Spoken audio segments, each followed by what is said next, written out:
Palanpur Ahmedabad highway ઉપર યુવકની હત્યાનો મામલો, ત્યારે ઘટના સ્થળના સીસીટીવી આવ્યા સામે। ઘટના સ્થળે સફેદ કાર પાછળ ટોળું ઊભેલું સીસીટીવીમાં દેખાયું, ત્યારે એકવાર કાર આવ્યા બાદ બાઇક આવ્યા। 3 મિનિટ જેટલા સમયમાં બે યુવકો ઉપર હુમલો કરી ઘટનાને અંજામ આપ્યો। તો પોલીસ દ્વારા યુવકની હત્યા કરનાર આરોપીઓને ઝડપી લેવા 8 ટીમો બનાવાઈ।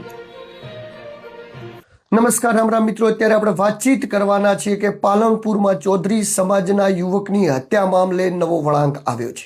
સીસીટીવી ફૂટેજના આધારે મોટો ખુલાસો થયો છે। ત્યારબાદ પોલીસે એ આરોપીઓની ધરપકડ માટેના ચક્રો ગતિમાન કર્યા। તો નમસ્કાર રામ રામ, હું છું દિલુ ચૌધરી અને આપણે વાતચીત કરવાના છીએ ખૂબ વિગતે, તો વિડીયોની અંદર ધ્યાનથી બનેલા રહેજો મિત્રો। પાલનપુરમાં પરમ દિવસની ગોજારી રાત્રે 9 વાગે ચૌધરી સમાજના એક યુવકની હત્યા કરવામાં આવી અને તલવારના ઘા મારીને જે એની હત્યા કરવામાં આવી, એ મામલે સતત પોલીસ તૈયાર કરી રહી હતી, વાતચીત કરી રહી હતી કે મામલો પૈસાની લેતી દેતીનો હતો, પૈસા લેવા માટેની વાતચીતનો મામલો હતો। પરંતુ આ મામલે પોલીસને આરોપીઓની ધરપકડ કરવા માટે કોઈ ફૂટેજ ન મળતા હતા, કોઈ ક્લ્યુ ન મળતા હતા, કોઈ સબૂત ન મળતા હતા। તો પોલીસ સતત એ વાતની તલાશી લઈ રહી હતી, કારણ કે વાતચીત એવી હતી કે અમદાવાદ અને પાલનપુર હાઈવે ઉપર આવેલો રામદેવ ઢાબાની એક્ઝેક્ટ બાજુમાં એવી જગ્યાએ બોલાવવામાં આવ્યા હતા આરોપીઓને કે જે જગ્યાએ આરોપીઓએ જે જગ્યાએ અંજામ આપ્યો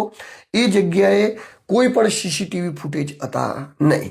તો હવે કોઈ પણ સીસીટીવી ફૂટેજ ન હતા તો તપાસ કેવી રીતે કરવી? કારણ કે ફરિયાદ તો એક નહીં, બે નહીં, 27 લોકોના વિરુદ્ધ નોંધાઈ છે, જેમાંથી એક જ નામ ભાર્ગવ મંડોરા ઉર્ફે લાલો માળી નું નામ જ ખાલી જાહેર થયું, બીજા કોઈ પણ આરોપીઓના નામ જાહેર થયા ન હતા।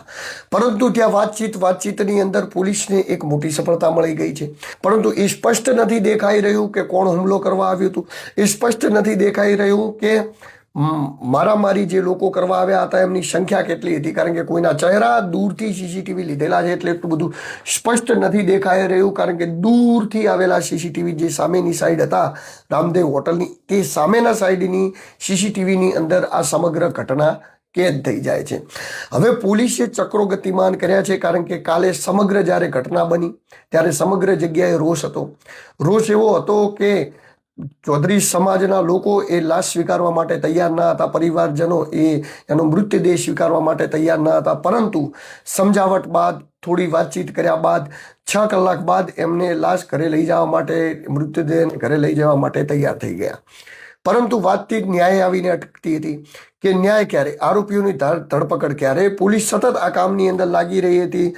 લાલો, જેનું નામ છે લાલો માળી, એ લાલો માળી ભાર્ગવ મંડારા જે વ્યક્તિ ગુનાહિત પ્રવૃત્તિઓ સાથે સંકળાયેલો છે, એટલે આમ પણ એ જેલની બહાર આવ્યો તો એ પરોલ ઉપર હતો, પરોલ ઉપર એ જેલની બહાર હતો અને આ હત્યા કરવા માટે જ આવ્યો હોય એવું ક્યાંક ને ક્યાંક લાગી રહ્યું છે। કારણ કે લાલા માળીને શોધવાના ઘણા બધા પ્રયત્નો પોલીસે કર્યા, પરંતુ હજી સુધી એની કોઈ ક્લ્યુ, એની કોઈ માહિતી મળી નથી, કારણ કે જે ખુખાર આરોપી હોય, જે અપરાધી હોય, એને ફરાર થતા પણ આવડે અને ક્યાં સંતાવું એ પણ આવડે, તો હજી સુધી એની કોઈ માહિતી મળી નથી। આ દિશાની અંદર સતત ઘણા બધા અધિકારીઓને પોલીસ કામ કરી રહી છે કે જલ્દી જલ્દ આરોપીઓને પકડવામાં આવે, કારણ કે લાલો માળી એક જ જેનું નામ આવ્યું છે, વ્યક્તિ પકડાશે ત્યારે જ એ ખબર પડશે કે બીજા આવેલા આરોપીઓ કોણ હતા।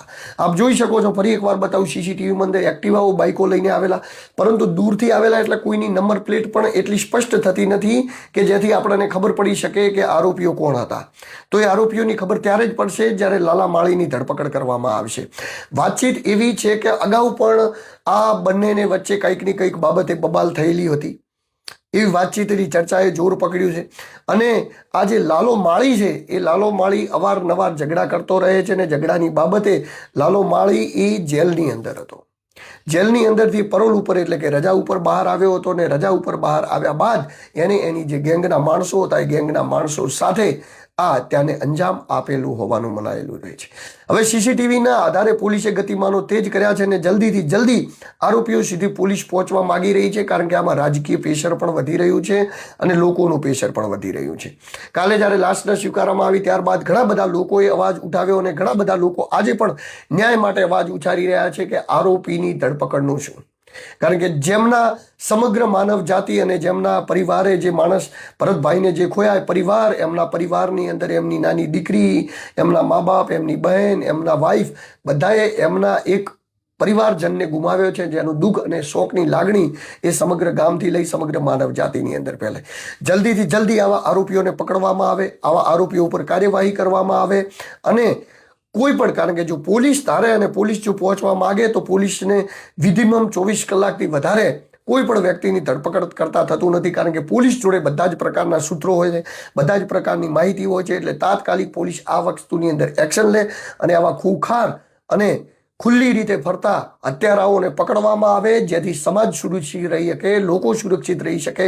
કારણ કે એક અંજામ હત્યાને ખુલ્લેઆમ હત્યાને અંજામ આપ્યા બાદ પણ જો આવા આરોપીઓ એ હજી સુધી ફરતા હોય તો એમને પકડવા ખૂબ જરૂરી છે. કારણ કે એ સમગ્ર જનજીવન માટે ખૂબ જરૂરી છે. કારણ કે ક્યાંક ને ક્યાંક ફરી કોઈકને આવી મેટરની અંદર, કારણ કે એને ખબર જ છે કે મારે જેલમાં જ રહેવાનું છે, એટલે પરોલ ઉપર બહાર આવેલો, એટલે કે રજા ઉપર આવેલા વ્યક્તિ જો પરિવાર હત્યા કરી દેતો, અને આવનારા સમયની અંદર આ વિષય ઉપર વિચારવું પડે કે જે હત્યારાઓને અંદરથી પરોલ ઉપર બહાર છોડવામાં આવે છે, આપણે ના નથી પાડતા, એમના પરિવારજનોને મળવા માટે એમને રજાઓ પણ મળવી જરૂરી છે. પરંતુ આવા કુખ્યાત અને આવા પ્રખ્યાત હત્યારાઓ હોય એમને રજાઓ ન આપવી જોઈએ. કારણ કે ક્યારે પણ બહાર આવીને હત્યાને અંજામ આપી શકે છે. હાલ તો એક જ વ્યક્તિનું નામ એ ચોપડે ચડીને આવ્યું છે. હવે જોવાનું રહ્યું કે આ હત્યાના મામલે કેવા કેવા નામ અને કોના કોના નામ ખુલશે.